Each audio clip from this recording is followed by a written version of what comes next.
Hey everybody, how you doing? It is Rick out at the NJP Ranch here on the NJP Vlogs and Stuff Network.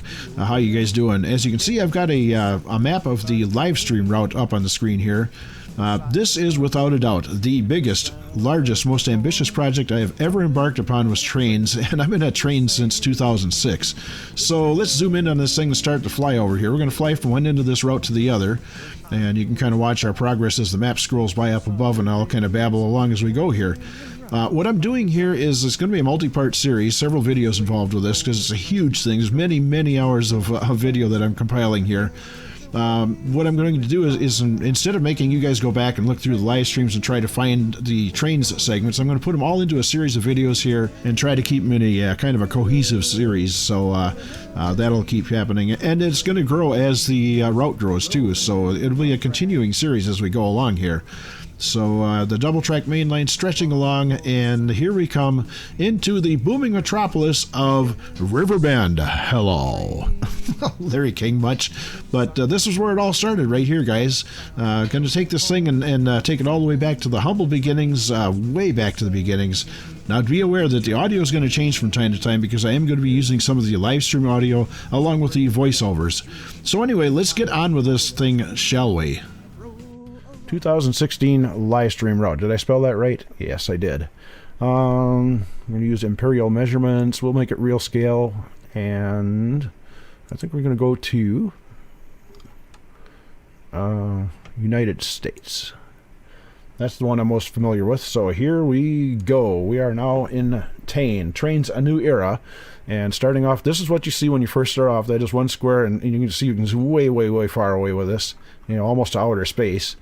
And then you can get right down next to the things. So I don't know, where should I start? This is like a writer's block thing here. I mean, the further away from it you are, the more empty it looks. You know, you get a whole completely empty slate here, and we can do anything we want with this.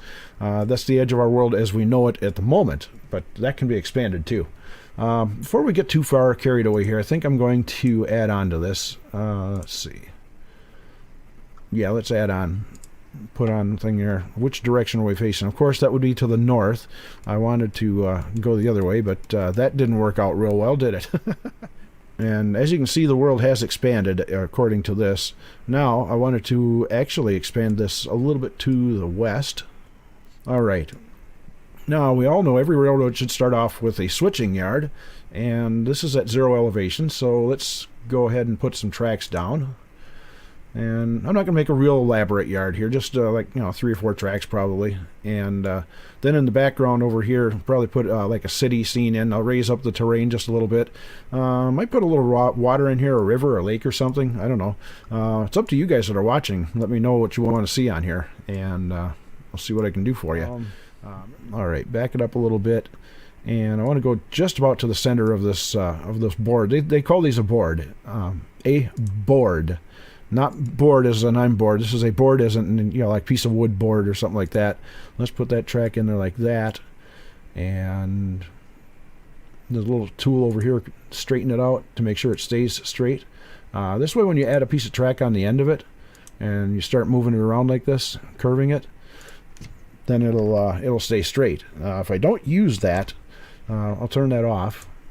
And if I don't use that setting and I put a piece of track on the end of it, it'll actually curve around like that, which comes in very handy when you're doing curved tracks around, large curves and stuff like that.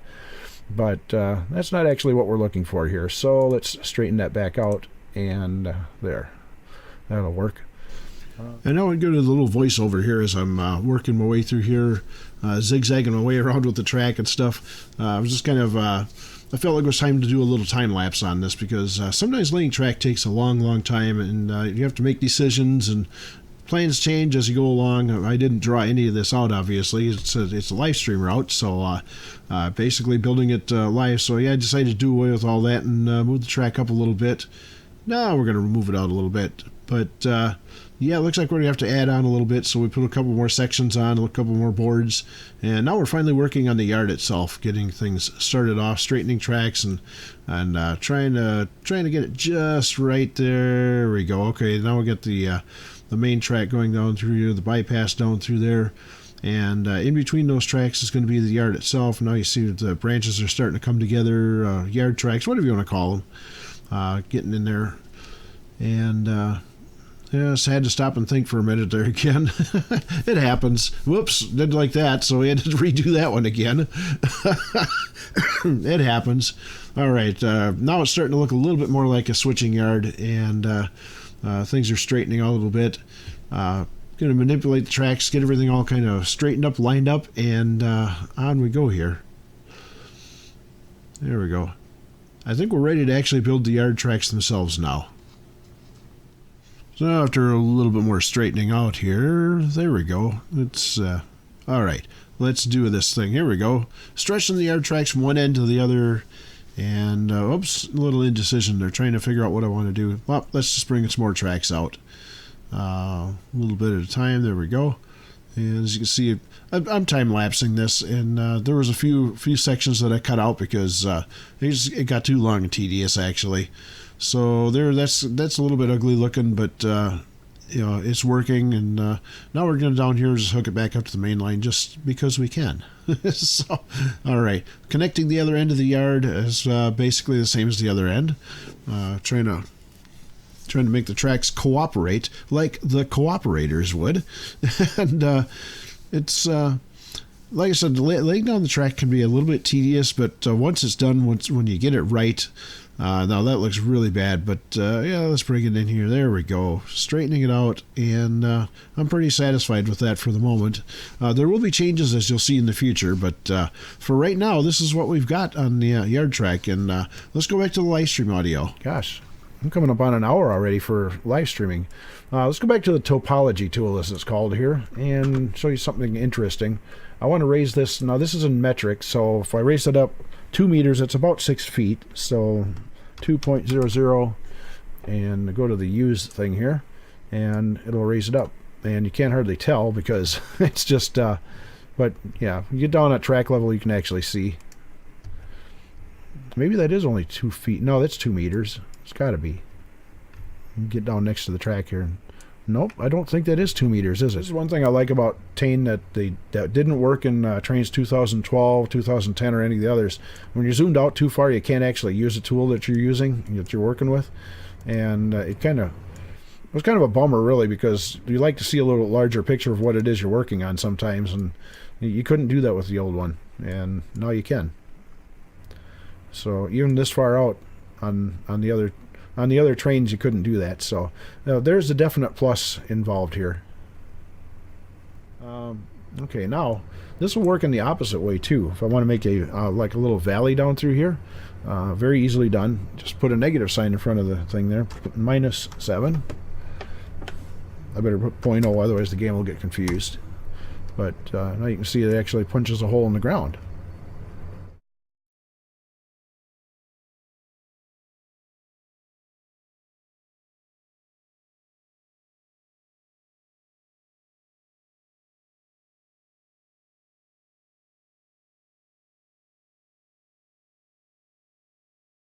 Oh, you can make oceans and all kinds of stuff on here. So actually, I'm going to make that pull away from the main line here and go off into the distance, something in a similar fashion to that. There we go. And in order to hide where it runs off the edge of the board, just raise this up over here, and there's a tool that you can use for that, just where it's up arrow, and the longer you hold it in, the higher it'll raise the terrain.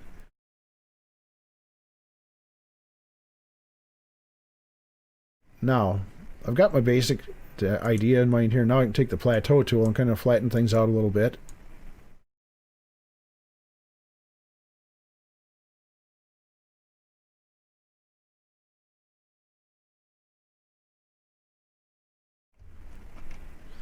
It don't look like much because it's all just grid work over there, but we go into the painting tool over here and just put a little basic ground covering on there and kind of give you an idea what it would look like with ground covering on it. And that is just ugly. I do not like that one. Nope. Let's see. How's that one? That's better. All right, we're getting ready to jump into a time lapse here once again as we wrap up the 2nd of February, the very birth of the live stream route. And now we're into the 13th of February, I believe it is, and doing more topology, building up the hills that are going to make the backdrop for the southern end of the layout. I've got a little scheme in mind here, and you'll see that kind of unfold as we move along here a little bit. Remember, this is the live stream route in its very infancy, so I mean, it was just barely even a concept at this point. So working on the hills and trying to terraform everything takes a little bit of time, and as you can see, I'm skipping over a lot of frames here. So they were digging out the river, making the river more of a river than just a valley thing there. And now you're beginning to see where we came up with the name River Bend for this city here. And now this is kind of an interesting concept here, building up the hills on the opposite side of the river. And you'll see the idea here in just a moment as you move along and bring that out. There's enough curve there that let's slow things down here just a little bit and get down to track side. When you're down here, you can't see that river running off the edge of the layout. I know this is only grid work right now, but when you get the scenery on there, you will never know that that river runs off the edge like that. So you'll see the effect. It's called Model Railroader's License. So anyway, there's a lot of work left to do on here. I think I'm going to skip over some of this stuff and get on to some of the more interesting. You kind of get the idea of what terraforming is like. So let's move this thing forward just a little bit.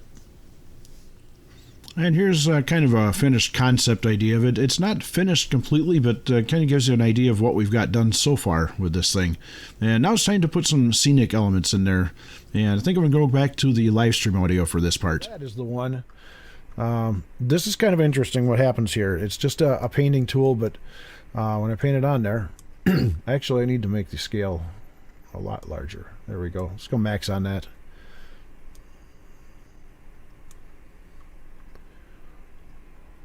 It doesn't work so well on flat surfaces, but if you're on a hillside, you can see how it kind of it almost gets a 3D look to it.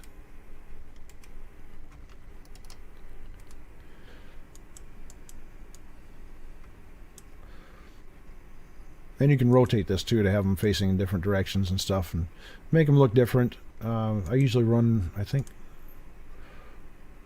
wait a sec. Sorry, I'm being very, there we go. That's what we're looking for. It looks really foresty, I guess is the word I need to use for it. Kind of like, almost forest-like. Let's try this. And again, variation, you know, move your compass around a little bit, get the variation in textures and stuff like that, and try to make it look somewhat decent. All right. Well, that's good enough for now, I think. We've managed to make quite a mess out of things. Yeah, quite a mess indeed. But it's a start. It is definitely a start. I wonder what would happen if I did... I want to do a fill in the whole thing here once and see what happens. I want to just grab my grabber tool. Take this, and there we are. That's the one I'm looking for. Alright, now can I fill in the whole doggone thing? I don't remember how to do that. Okay, let's try this. Well, there we go. Well, that worked. Okay, now things are starting to shape up a little bit. Okay, what about making rocks alongside the thing over here? That gets to be a little bit involved and kind of complicated. Let me see. This is done. We're done here. So, back in here, what did I do? What on earth did I do? There we go. Yeah. There we go.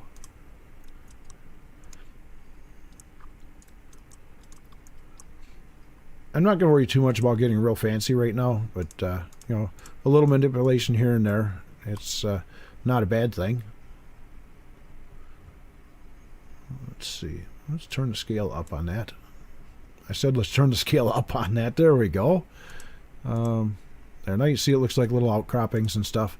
And once we get the water put into the river, it's going to look a lot better.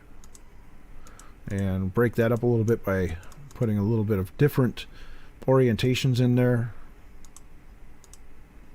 And now we can actually change rock styles. Put that kind of a rock face on there once, and you see how things are kind of starting to look a little bit more, I don't want to say realistic, but a little bit more scenic, I guess would be the word. And it's looking a little bit rough and ragged right now, but I think as we go along, things are going to straighten up on it. At least I certainly hope so, because it's... let's see if I can flip down. Yeah, see? Now that looks really neat. Get a little water in there, and in fact, I'm going to work on that right now. Let's get this river put together here. And I want a really dark bottom on it. Something like that, maybe.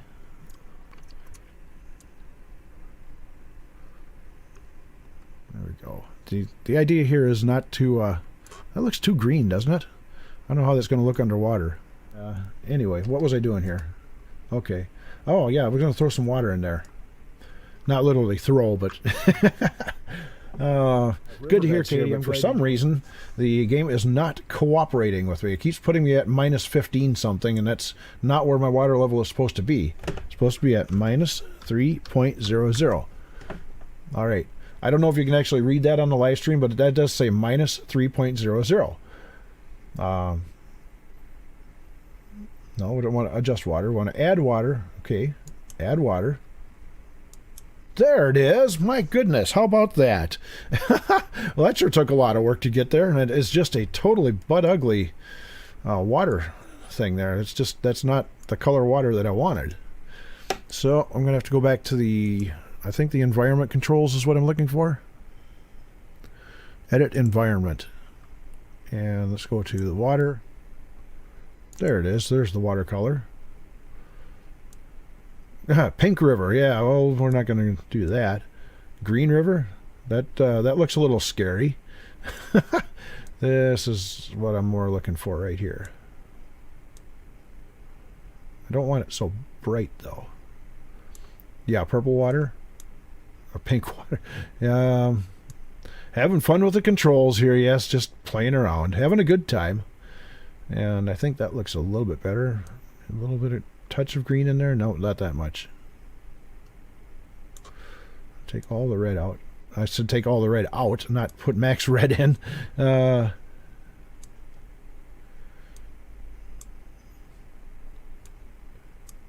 That's going to have to work. There we go. I think when you get down at a lower level,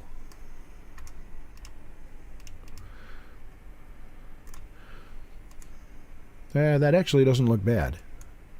I think I want to lower the water level just a little bit, though, so let's try going to the adjust water height. There we go.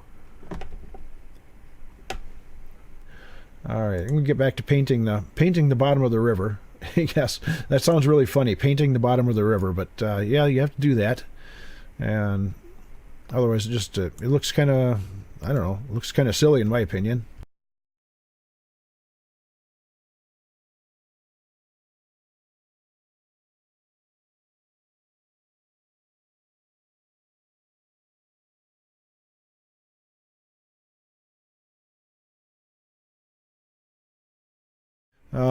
I'm not worried about being real precise with the painting right now, because as we go along, I'll go along and tweak that all up and fix it up and make it look better. But yeah, working with the building these layouts it's a long process. This kind of gives you an idea of what we're dealing with. Just keep putting water in here.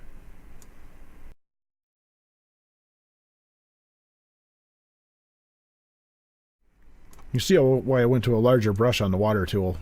If it runs underneath the board, it really doesn't hurt anything, but if you don't get it up to the edge of the river, it looks kind of hokey.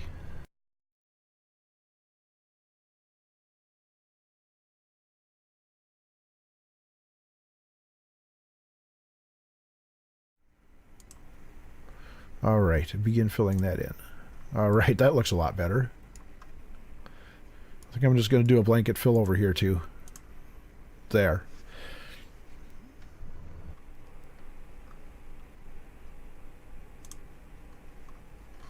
I still think that water is too light of a color. But, whoops. Boy, that looks so much nicer with the coloring on it, doesn't it? Alright, last voiceover and time-lapse of the episode here. It's getting stretching a little bit long. We're pushing a little over 20 minutes here. So, anyway, there's a little overview of the little valley here, which is turning out really nicely. And as you can see, you really can't tell that that river comes to an end at the edge of the board. So, a general overview of the layout, what we did in this particular episode here. They got the yard in there, and oh, there's a train sitting there. I don't remember putting that in there, but I guess it's there. There's a train, sure enough. So there's the river. I got it completed, and let's see if we can back this thing out a little bit and take a look at the whole thing. It got a lot larger than I thought it was going to in the first few parts. 7 boards on there so far. But as you can see, there's a whole lot more to go. So we'll catch up with you in the next episode here on the Trainz A New Era live stream route. So as always, like I say at the end of all my videos, whatever it is in life you do, keep on doing what it is you do.